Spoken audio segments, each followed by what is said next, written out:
तो हुआ सफ़र का आगाज़ कुछ इस तरह से कि हम जा रहे थे स्टेशन की तरफ रक्शे में बैठकर, क्योंकि गाड़ी तो अपने नसीब में है नहीं। तो रास्ते में हुआ पेट्रोल ख़त्म। इसमें रक्शे वाले का कोई कसूर नहीं है, क्योंकि मेरा नसीब कुछ इस तरीके का है कि मैं अगर छाछ में भी बैठूंगा तो उसका इंजन ख़राब हो जाएगा। करते करते हम पहुँचे स्टेशन और टिकट करवाई। यार खैबर मेल आ रही है, एक खानपुर की टिकट देना। तो मैंने ये सोचा जब तक ट्रेन आ रही है तब तक हम कुछ रिकॉर्ड कर लेते हैं, क्योंकि हमारे अंदर तो कीड़ा जागा हो गया रिकॉर्डिंग करने का। तो हम उसमें लग गए और फिर आखिरकार हमारी ट्रेन जिसमें हमने सफ़र करना है वो ट्रेन हमारी आ गई। और ट्रेन की तरफ बढ़ते हुए मैं जा रहा था तो मेरे बराबर से गुजरा क्रिश। तो लड़ते झगड़ते मैं बैठा ट्रेन में। तो ट्रेन में जाकर पता पड़ा कि ट्रेन में जगह नहीं है, जगह सारी फुल हो चुकी है। और क्योंकि हमारे पास ओपन टिकट है तो अब हमें दरवाजे पर बैठना पड़ेगा। तो अक्सर मेरे साथ ऐसा ही होता है, क्योंकि मुझे पता नहीं होता है कि मैं कब कहाँ किस वक्त किधर चला जाऊँगा, क्योंकि जहाँ पर मुझे ईमेल आती है कंपनी की तो मैं वहाँ निकल जाता हूँ। तो इस दफ़ा भी ऐसा ही हुआ। तो अब सफ़र शुरू हो चुका है, तो मैं आपको बताता हूँ कि मैं कानपुर जा के हूँ। पाकिस्तान की एक बहुत बड़ी मैन्युफैक्चरिंग कंपनी है पैकेजेस, जिनका आता है रोज़ पेटल टिश्यू। वो टिश्यू जो हम अक्सर इस्तेमाल करते हैं रोने में भी और धोने में भी। तो उनके एक डिस्ट्रीब्यूटर है कानपुर में, वहाँ उन्होंने एक KPO हायर किया है। तो KPO का मतलब मैं आपको बता दूँ, की पंच ऑपरेटर। तो हमने उनको दे रही है ट्रेनिंग। जैसा कि मैंने आपको अपनी पहली वीडियो में बताया था कि मैं एक सिस्टम सपोर्ट इंजीनियर हूँ। तो कहीं पर भी कोई KPO हायर होता है तो मैं उसे ट्रेनिंग देता हूँ।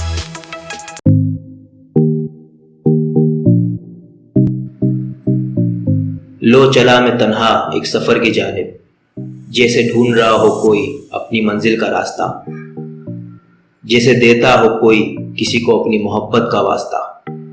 हाँ, उस परिंदे की तरह जो तलाश में है उस शाम की, जो किसी छाँव में रहे और हर सुबह हो उसकी आराम की।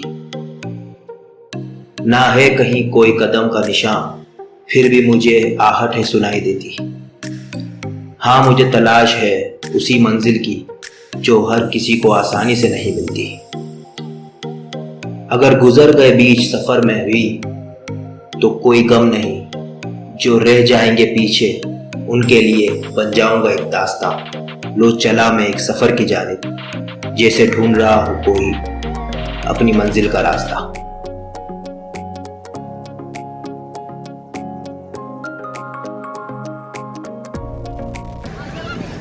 तो फाइनली हम खानपुर पहुंच गए और 4.5 घंटे खड़े रहकर सफ़र करने के बाद मेरी कहाँ पे टांग गई।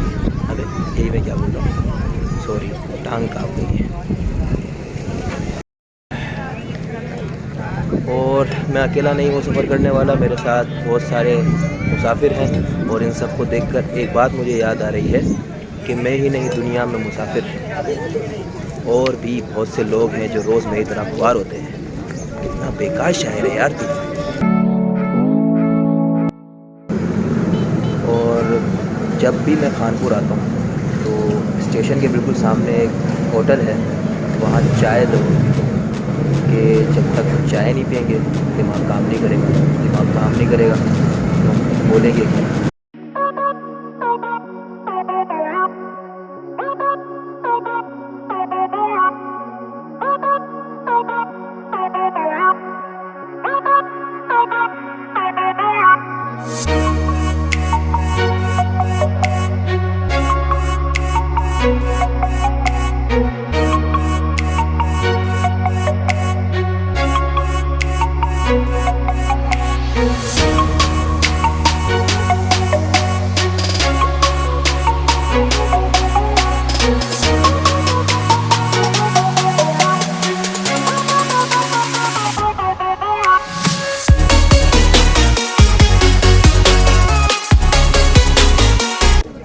हाँ। तो भाई स्टेशन पहुंच गए, फिर वही ओपन टिकट मिला है, फिर वही दरवाज़ा मिलेगा। यही है भाई ज़िंदगी, लेकिन एंजॉय करते रहो यार ज़िंदगी। दोबारा मिले ना मिले क्या पता। तो हम स्टेशन पर थे, तो मैंने सोचा कि दोबारा से जब हम स्टेशन पर आ गए हैं तो कुछ सीन्स रिकॉर्ड कर लिए जाएं। तो वो सीन हम रिकॉर्ड कर लेते, तो पीछे से आवाज आई, भाई आपकी ट्रेन आ गई है प्लेटफॉर्म पे, हट जाओ वरना कट जाओगे। और आखिरकार फिर ट्रेन प्लेटफॉर्म पर आ गई।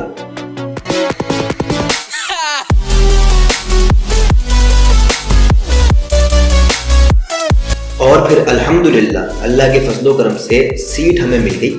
लेकिन हमारे अंदर तो कीड़ा जागा हुआ है कि हमने जाकर बैठना दरवाजे पर है, क्योंकि हमारी आदत भी दरवाजे पर बैठने की हुई है। तो बस भाई पहुंच गए वहां पर दरवाजे पर और थोड़े से रील शूट कर लिया हमने। तो यूं पहुंचा सफर इख्तिताम पर, मगर कुछ यादें बन गई। हो सकता है ये सफर हो आखिरी जिंदगी का, लेकिन जाते हुए मेरी एक निशानी तो रह गई। बस आज के लिए इतना ही। जिंदगी रही तो दोबारा मुलाकात होगी। अपना ख्याल रखिएगा। मिलते हैं नेक्स्ट वीडियो में। अल्लाह हाफिज़।